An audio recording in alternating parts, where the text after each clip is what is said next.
Chapter 2. Sticks and stones may break your bones, but words can get you into a lot of trouble. Neef's rules for changelings. After its gentle beginning, the path curved steadily over boulders and knobbly tree roots. I squashed the thought about the stairs would have been easier to scramble on. The path narrowed, twisted up along the side of a particular cracky voice, plunged down the slope into a swampy green pool at the foot of the gigantic half-rotten willow tree. I flopped down on the stump and looked around behind the pool and the willow. The woods made a solid wall of green and brown. The path had totally disappeared. My heart thumped painfully. What lived in the swamps? Water horses and Vadianoi? Mostly. I knew how to deal with them. Or there could be a demon living in the willow. Whatever it was, I was ready for it. What do we have here, my dear? A wandering in the woods? Is it tender? Is it delicious? The voice seemed to come from the pool. It surrounded like swamp teeth in hunger. The hair on my neck prickled with excitement. Peace be upon you, good folk, I said, maybe louder than I needed to. I am under the protection of the genius of Central Park. "Ah," a second voice said. It was hungry, and at the first, but higher in one ear. "It knows the words." "Of course it does," the toothy said. "It's the clever little changeling girl, isn't it, dear? And it's been well taught. What's your name, little changeling?" Here's where I should have kept my mouth shut and called the Pooka to come and get me. But I should have stayed on the main path too, and there's not much point in choosing to have real adventure if you're going to scream for rescue as soon as anything interesting happens. It wasn't like I was in any real danger or anything, I reminded myself, not as long as I didn't tell the voice my name. You have to be dumber than Little Red Baseball Cap to tell anyone your real name in New York or between. It gives them too much power over you. "I'll tell you mine if you tell me yours," I said. "There, dear," said the voice. Didn't I say she was clever? The second voice signed. "This is boring. What say we leave her here until she's dead, dead, dead, and then we eat her?" The lady couldn't get us for that, could she? "It may be an idea, dear," the first voice said, "but it's a very stupid one. Don't be frightened, little changeling," it went on soothingly. "Blueberry here was only joking. We wouldn't dream of hurting a hair on your little head." It hadn't sounded like Blueberry was joking to me, but I laughed anyway, to show that I wasn't scared, and I wasn't. Really, I was thinking that this adventure wasn't going anywhere, and I might as well have leave. But when I turned around, the path had disappeared behind the thicket of thorny brambles. I started to feel just a little nervous. "Ha ha," I said. "Very funny. Could you put the path back, please? Astress of the Velvet Castle is expecting me back soon, and if I don't show up, she'll come looking for me. You wouldn't like that." "Oh no," the voice bubbled. "We're old friends, Astress and I. I was at your changing, you know. Let me take a closer look at you." As I watched, the pool kind of sucked itself up and swirled around and turned into an old boogie woman. She was short and onion-shaped from the layers and layers of ratty wet skirts and shawls she had on. Her nails were long and black, and her thin gray hair dripped over her head and shoulders like a string mop. She had a round pale face and a round, muddy eyes and a smile like a row of green knives. That, and the way she was looking at me as if I were a double-dipped chocolate ice cream cone, told me that she rode the wild hunt. "Hello there, dear. You can call me Peg Powler. My, how have you grown!" And then you would, wouldn't you? Being a mortal child and all. Let me see. What did Estrus call you? Oh, I remember now. Me? My first thought was when Astrus found out I talked to Peg Powler of the Wild Hunt, she was going to kill me, or at least put me to sleep for 100 years. My second thought was that if I could get out of this by myself, she would never have to know. Peg spread herself comfortably on a stone like a huge and very ugly toad. It's beautiful. It's too beautiful a day to be running errands for a rat, even a fairy one. Sit down, dear, and let's have a chat. Blueberry, will you join us? No, the second voice said sulkily. I'm hungry. Peg grinned greenly at me. Blueberry's just shy. It'll come out when it's ready. Now, what shall we talk about? Oh, I know. We'll talk about dancing.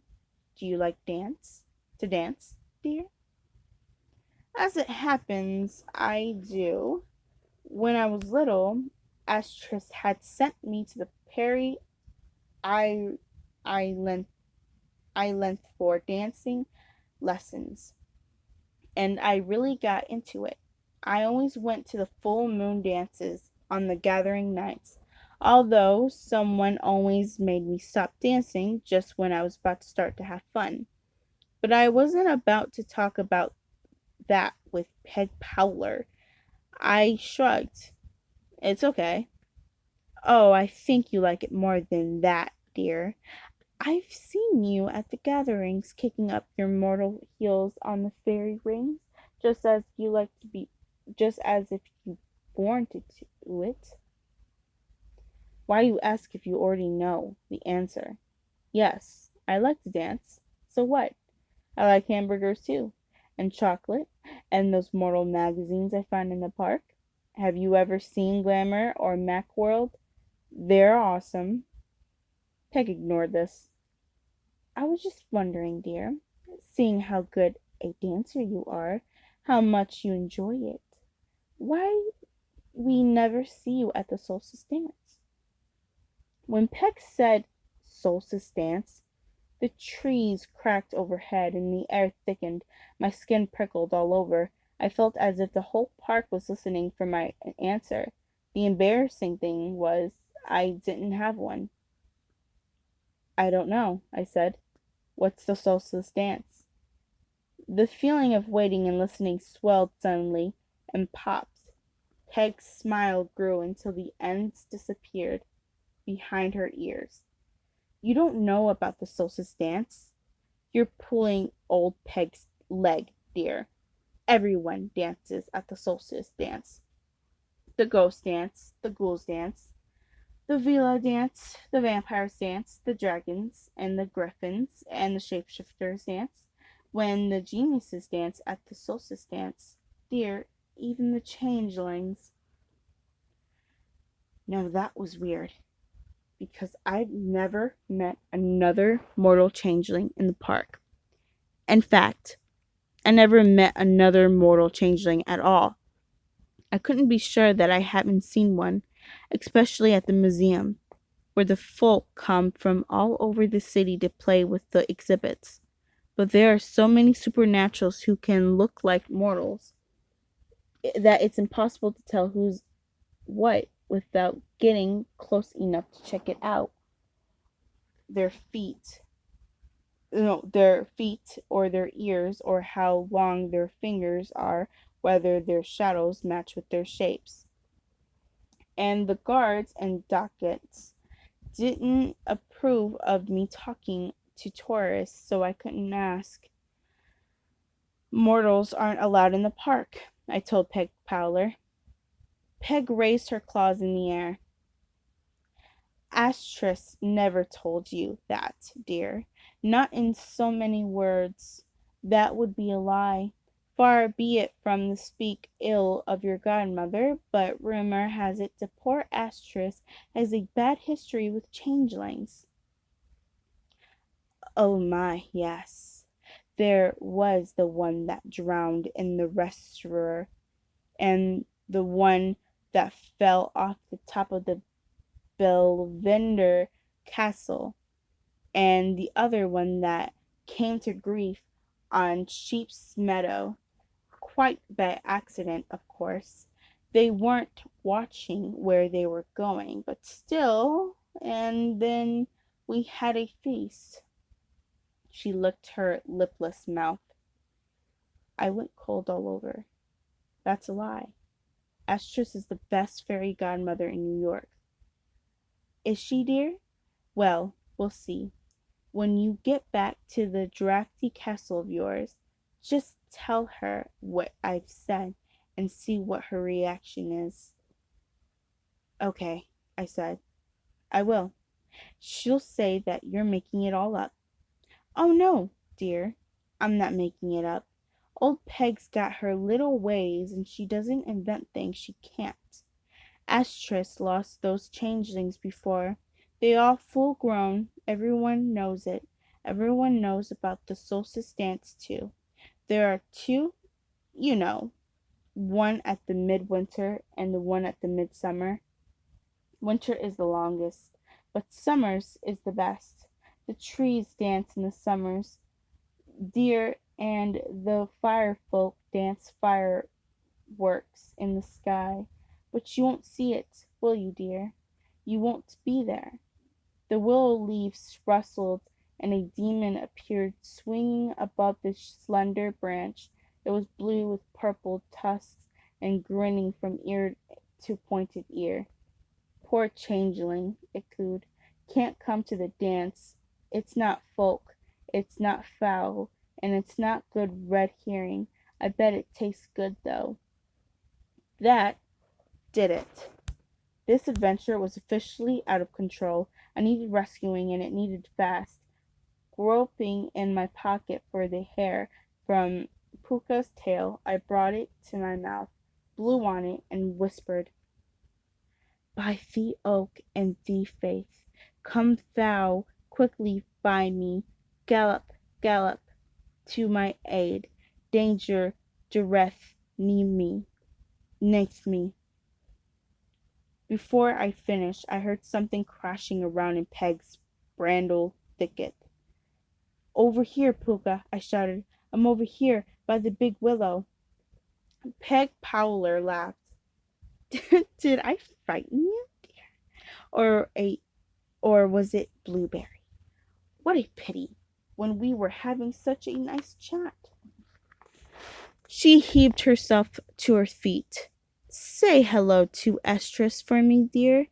Peg Powler, don't forget. Don't forget. Toodle, bye. Toodle, bye, echoed the blue demon, and the sticking out a tongue like a raspberry popsicle. It vanished. All that was left was the swaying willow, the bright stream, the bright stream,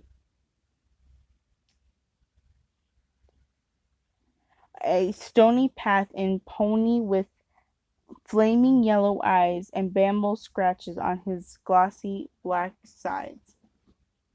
I ran to the pony and threw my arms around his neck. Oh, Puka, am I ever glad to see you. The Puka shook himself free. I can't entirely return the sentiment, he said, seeing as how I rather be where I was when you called me, and you in no danger that I can see. Well, I'm not in danger now, I said.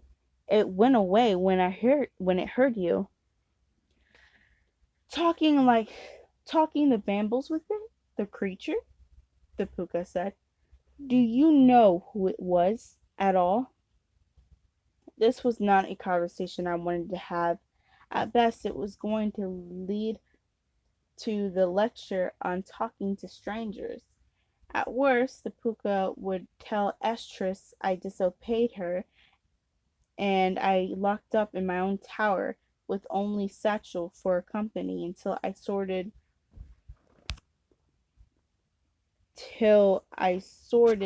a pile of seeds by the size or something equally lame. Some fat old boogie woman and her demon friend, I said.